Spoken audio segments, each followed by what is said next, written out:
Pressure plus source. What are source? Whenever there is a skin breakdown, that develops into a sore. So pressure source means if that skin breakdown is taking place due to the sustained pressure or because of the pressure, that is called as pressure sores. Okay, clear? So bed sores are also called as pressure ulcers or decubitus ulcers. So in your question paper, if you are getting decubitus ulcers, don't get confused. Okay, fine. So it's basically an injury to the skin and underlying tissue resulting from prolonged pressure on the skin. So initially, in any sore, there will be a skin breakdown. After that, what will happen? If that skin breakdown is not well taken care of, then that can result in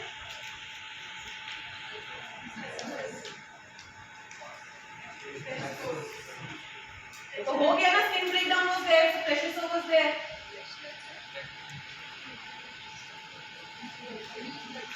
Inflammation, mid and PTM and inflammation, no. So beta gradually, if at the initial level the skin breakdown is not taken care of, then the sore will develop into the deeper structure will get involved. Initially only epidermis was involved, then the dermis and then the subcutaneous, then the muscle even that get involved. That's why there are different grades of pressure sores. That's why it is very important that we should identify the pressure sore at the very early stage. Because this is very much obvious that if we locate the pressure sore at the later stage, then the treatment will be lengthy. Clear? This much clear?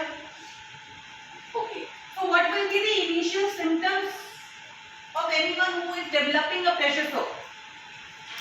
Immediately the sore will not develop. So what will be the symptoms? Don't look at this. What will be the symptoms? One you said pain, one you said rise in temperature and swelling and redness and joint tightness and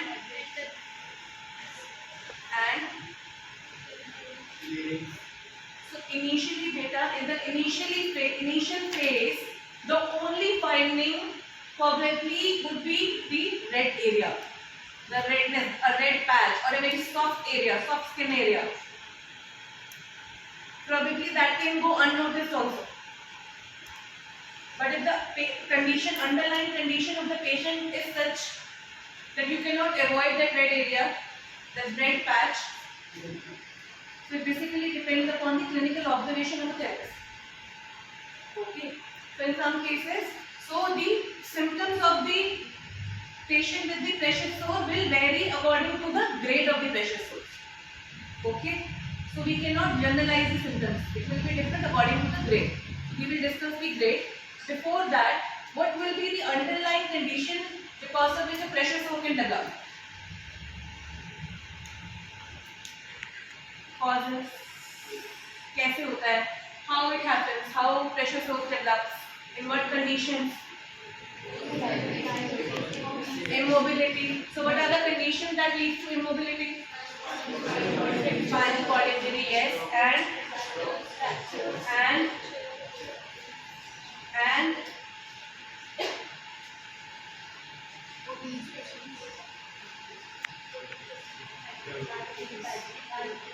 diabetic patients and infection, very good. And these are the students that present in the last class. New students, beta. Those who are attending this lecture for the first time. You're attending for the first time, na? So you have to answer. Okay. Don't train your head, you have to answer. Okay. So how diabetics can lead to decubitus ulcer? How? What will be the pathophysiology? What happens in diabetes that patient develops pressure sores?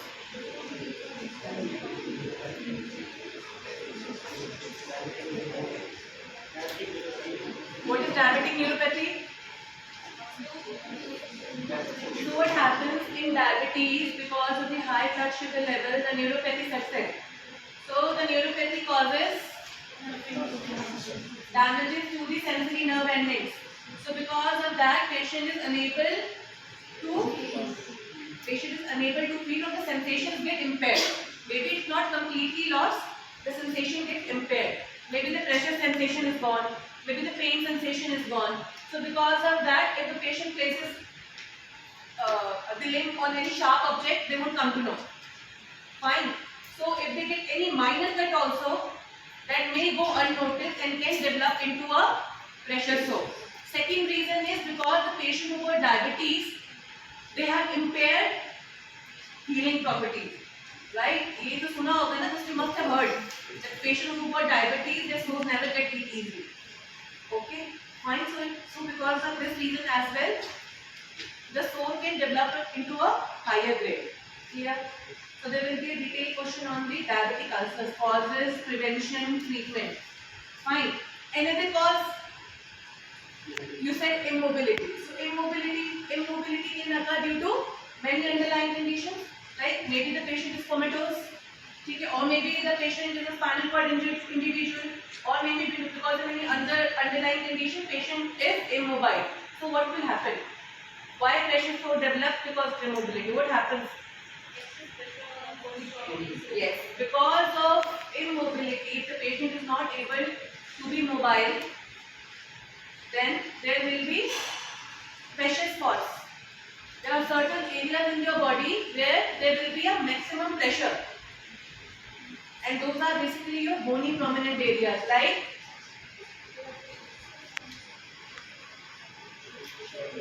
tailbone or buttocks, जहाँ पे बेटा muscle mass कम है, the bony area is very prominent. So in that area, the pressure will be more. The ground reaction force of the bed from the force from the underlying structure will be more. Is it getting clear? Yes. To all of you? Yes. Okay. Fine. So tailbone, you know where is your tailbone? Yes. Not monkey's tailbone, your tailbone. Okay. Tailbone, shoulder blade, any bony prominent area.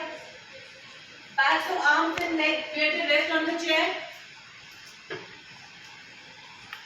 Hip bone, pelvic bone, sacral area, these are the very common spots here. Basically, the wound is very common on the sacral area. Sometimes it is present on the back of the head as well.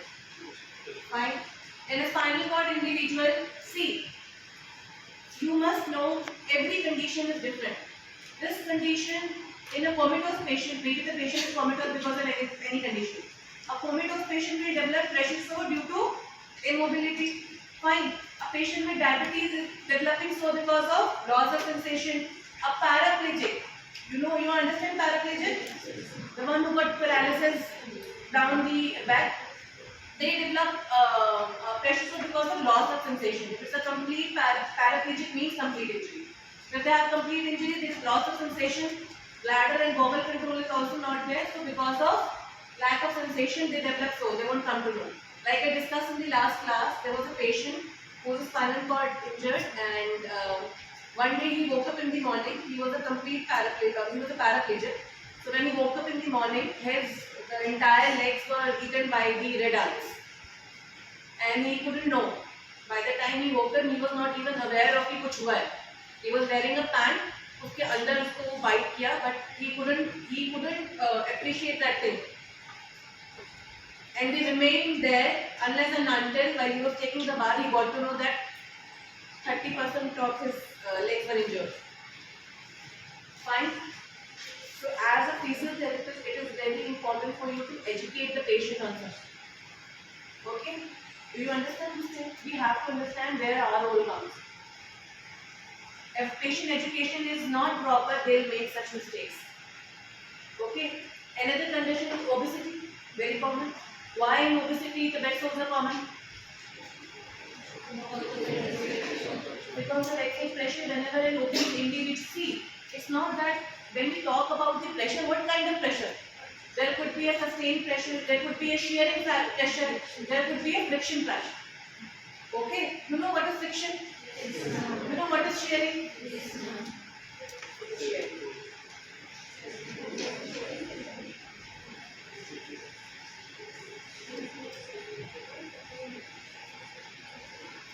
is shearing beta?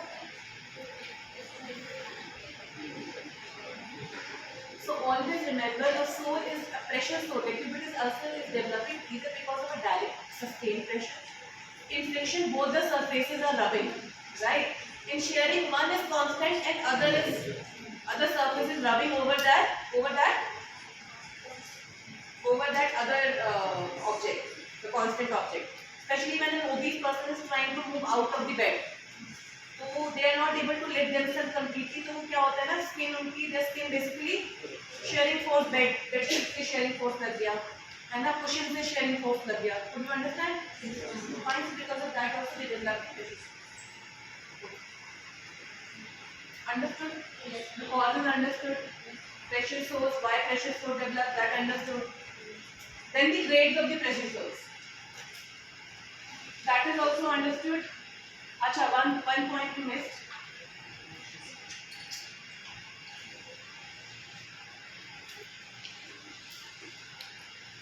Poor nutrition, and like we were discussing the condition, we discussed the immobility aspect, neurological, any other infected, obesity, diabetes. It can also occur in patients who got malnutrition. Because of a malnutrition, if proper hydration is not there, proper nutrition is not there, then skin breakdown will start taking place. And that skin breakdown will ultimately develop into a pressure sore. Okay? Also, if there is any medical condition that affects the blood flow, like DVT, like arterial diseases, basically arterial diseases I must say. In arterial, anywhere if the blood flow is not there, then what will happen? Ischemia. No oxygen, no nutrients, skin breakdown. Right? Now the causes are clear. Okay? Symptoms will depend upon the underlying grade of the patient. Infection, you understand how infection can lead to the development of the pressure sores.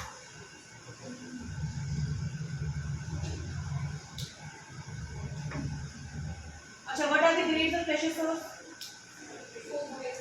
There are basically 4 grades of the pressure sore. In first grade, what happens? Erythema of the skin is there. Is epidermis intact or not intact? Or only redness is there? Only redness is there. Okay. And in second case, so your epidermis is involved in stage second of the pressure sore. What is the epidermis? Layer. Epidermis and small part of the dermis. Dermis is a layer of the skin which is deeper than epidermis. Okay. So in stage 2, epidermis means skin breakdown has started and small portion of dermis is also involved. In grade 3, stage 3, in dermis and subcutaneous tissues also start getting involved in grade 3. And in grade 4, your joints are exposed. The source reaches up till your muscles and bones. Clear? So these are basically the grades. You can play a very vital role in preventing the progression of the pressure sore. Patient education and patient positioning. Basically patient education, because we cannot be with the patient for throughout the day. So we have to teach patient in such a way, make him understand in such a way that such sores can get better. Okay, fine. Achha.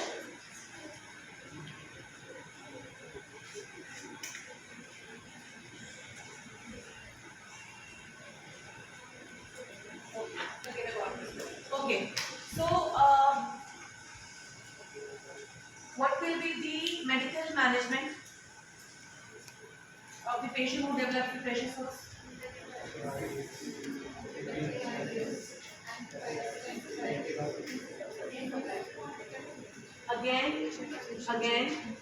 Again, I want you to hear that, ma'am, treatment depends upon the grade of the pressure and the underlying condition because of which the pressure sore has developed. If a diabetic patient is there who is getting a pressure sore, our main aim will be to control the diabetes level. Fine, and then in the medical management, what else we could do according to the grade?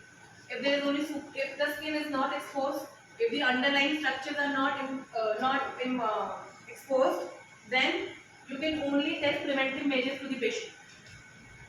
You can ask the patient to maintain good hydration. You can ask the patient to take good diet, take protein supplements, take multivitamins, है ना? That you can prescribe to the patient if the underlying structures are not involved. You can ask the patient to keep that area dry, not moist. You see, the current temperature is very humid, right? In such temperature, the sores can get infected also, and the sore can and it can develop into the higher grade also. Okay, fine. So in the grade first, we will tell the general prevention measures. What will happen in the grade second? Second and third. So if the patient is in stage second or stage third, in that stage, we'll continue with the previous treatment.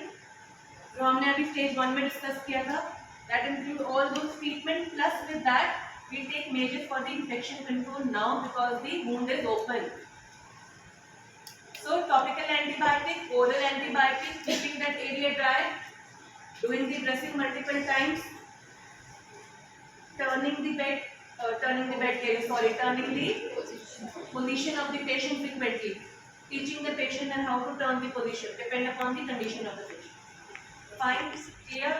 What else? So the primary aim once the biometric is not in pause करना है stop नहीं क्या चाहिए? So in the second and the third stage, once the wound is open, the primary intention is to prevent infection. Another treatment which is very common these days is the oxygen therapy. So like I discussed in the last class as well, that during my internship I have seen the patients who develop grade third bed sores and they couldn't afford the surgery. So we put them on the oxygen therapy, where certain pressure of the oxygen was given directly on the injured pressure sore area, and then within 3 or 4 weeks we could see that the grade third pressure sore actually turned into the grade second sore. So you can go and can read in detail about this. Painkiller, anti-inflammatory, that is the general treatment. So this all constitute the medical tools. Is it clear? Fine. In the next class, we will discuss the physiotherapy, goal planning and management, which is a very, very important part. And then comes the other, before that, the surgery part, because it's the surgery lecture. So what do you think? When the patient of a pressure sore needs surgery? In grade 3rd and in grade 4, patient may need surgery. Or even if the patient is in the grade 2nd, but the condition of the patient is such that it can develop into the higher grade. Maybe the patient is comatose and the patient is very obese, and we know grade 2nd is there, it will develop into grade 3. Then we will prefer the surgery part. So what are the surgeries? Like we discussed, the skin grafting and skin flap surgeries are very common.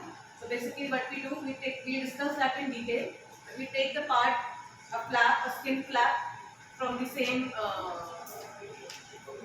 tissue, उसको ऊपर plant कर देते हैं, ठीक है, and then you give some proper time for it healing. That we will discuss in the next class, the surgery part. But we give surgery for the pressure sores, then come the PT goals, and then come the management part. Clear? Clear है? ये बेटा recorded lecture है.